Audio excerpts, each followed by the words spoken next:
สืบสายลมลานมาที่คือลือตามหาเยาบอกเจอน้องเอ้ยก็ฝ่าอ่อนไปเป็นเปิดเลือสิลงตั้งหาเขาอำพันไล่สา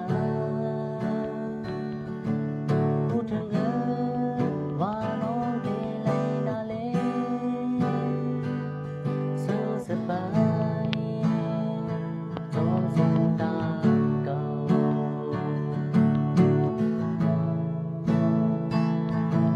สิไปจอมเส้นตาอันน้องที่ไล่ซื้อเจอ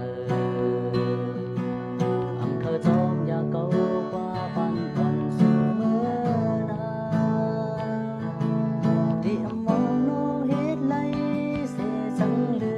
มกว่าอย่าไปวอนว่าน้องเฮ็ดผิดนะย้อนเก่าอย่าตกน้ำตา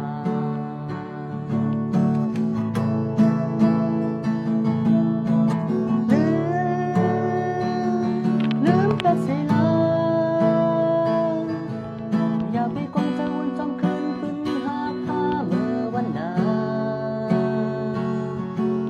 ตอนสัตว์ปานอ่อนน้องพอดีเลยกัดเย็น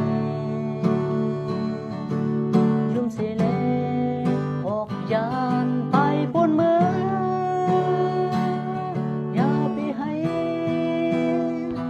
ตื้อเจอจอมเก่าลองตั้งสูงไว้ปุ่นตาเก่าก็เลี้ยวมาพูดเจอเก่าเลยแต่ออกใหญ่เหมือนฟองไปกว่าโบ